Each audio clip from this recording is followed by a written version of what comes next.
And good evening and welcome to your view with JJ Tawan. Of course, it's Africa Wednesday here on your view, and of course all issues linked to the continent itself. One of the biggest industries in this continent, that is on the base of which this economy was built, is the mining industry. South Africa at some point was the biggest gold producer. It continues to be one of the top platinum producers, if not one of the best in the world.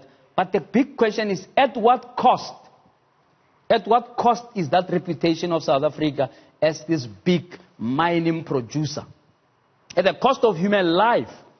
The mining industry specialized and actually made fashionable the whole issue of migrant work. They're able, through the Chamber of Mines in those days, to take workers from Lesotho, from Zambia, from Swaziland and so on, bring them here, exploit them, and when they are finished, send them back to their homes.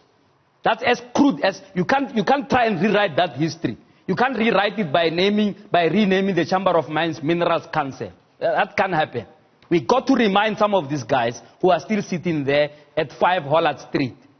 The history of the Chamber of Mines and the mining industry was that of exploitation, of murder, of murderous activities where people were inhaling all sorts of things and then being affected by all sorts of diseases, but being used in the best years of their lives and then being told, go away, go back to Lesotho, go back to Swaziland.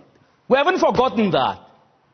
Sometimes when you see some of the mining guys talking, they think that we've forgotten that. We haven't forgotten it. In fact, we're reminded as early as last year that an international court, a court outside South Africa, awarded our workers billions for silicosis. Why did our workers whose families had to suffer their absence, whose health had to suffer, had to go to America to get justice? Because the leaders of mines here don't care. All they care about is profit. They don't care, because if they cared, they would have cared to sit down with those workers and come up with some kind of a settlement. You worked for us for 30 years, all of your life, an entire generation. You are sick now because... And then they want to argue, you can't really link the working in the mine with silicosis. The person got silicosis from what?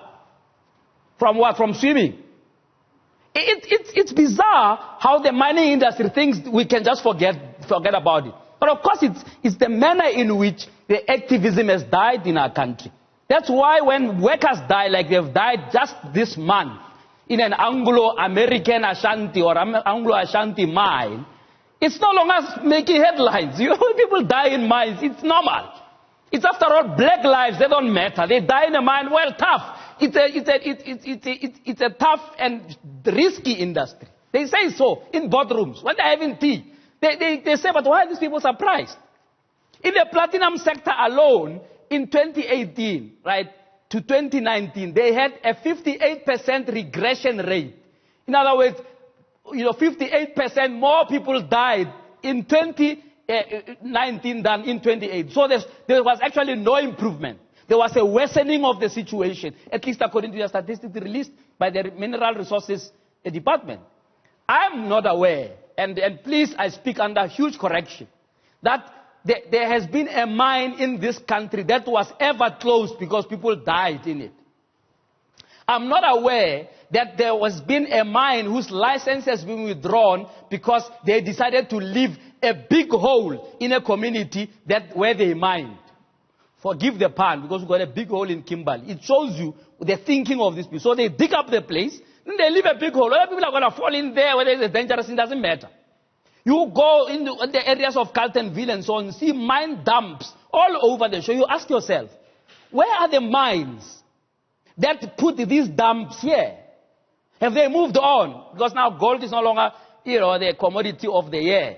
They have moved on. They are busy mining other things. They have left those communities to inhale the rubbish in there. They have left risks of, illegal mining and illegal dumping all over the communities. Yet the law is very clear that every mining house that mines in the communities must, as a matter of their license conditions, fix that place, build housing, build roads, for that community. No, they don't do that. Say, hey, these people, were off. And what is painful is that some of these mining houses who have branches around the world, they take our minerals and send it to those branches out there to beneficiate them. So they're not interested in your beneficiation. You can talk about your beneficiation until you are blue in the face. As a government, we'll talk about, it's just a bloody slogan, this beneficiation. Because the same mining industries, there's nothing in their licensing conditions forcing them to beneficiate. There's nothing. They just laugh. When they sit alone, they laugh at you. They say, these blacks don't know how to run anything, man. They're just, basically, they are clueless, and we're going to just dig up our gold and go. That is why, when the platinum strike happened, it could go on for 5 months. I'm not aware of a strike, at least since 1994, that has ever gone on for 5 to 6 months like we had in the platinum belt, because those guys couldn't give a damn. They're making billions out of you. Platinum is needed around the world. So frankly, they can drag out the strike for 5 months. Frankly, whether you have 40 workers mowed down because they want 12,000, they cannot give a damn. The mining industry of this country. We don't remind them. They think we've forgotten. We've been focusing on other things, ICT and so on. We haven't forgotten the murderous activities of the mining industry in this country. We need to remind them. And the minister's resources must stop being pussycats about it. They need to close 1 or 2 mines based on one simple thing like we've seen in Marikana, where there is no social compact, there is no compliance with their licenses. People are dying in these mines, like you have heard these statistics, and there are many others. Right? And even when they say there's improvement, they say, no, two less people died. They show you that you don't matter. 4 years ago, 3 black miners got stuck in a shaft in a lily mine. 4 years. The new owners of that mine are saying what is needed is 120 million rand. Now the mining industry is a multi-billion rand industry. The members of the Minerals Council, if each of them just donated 20 million, they won't die. Each of their CEOs earn much more than that. Why can't the mineral industry of this country amongst themselves raise 120 million rand? No, it's because it's black lives. They don't matter. If it was one of their managers or engineers or one of their CEOs stuck at the bottom of that mine because they went there for an inspection, this country would have been on its feet. These members would have donated 20 million each to go and retrieve those bodies. But they are black bodies. They don't matter. They are just people who must just dig up the mine, dig up the gold, and shut up. The mining industry of this country. I've been inviting the CEO of the Minerals Council for the last 2 years, Roger Baxter, who is the CEO at Minerals Council. I've been inviting him, whether it be to the radio show, to my TV show. He has ducked and dived. Because they cannot face the people and answer the simple question about when are we going to see real transformation in mining? When is this industry going to show some compassion to the families of people who work for them? When will this industry have a strategy on beneficiation and reverse the trend of taking things here, going to beneficiate them abroad, and selling them back to us with ridiculous prices? The Chamber of Mines, or so-called Minerals Council, don't want to answer to those questions. Who do we think we are? I'm fed up, frankly, with an unpatriotic business that is, we tiptoe around them. We don't tell them. So they're a big mine, they're a big contributor to the GDP, they're a big taxpayer and so on. But they are quite rude to Africans in this country. And the Lily Mine example remains a top example that will haunt them until those bodies are out of that mine.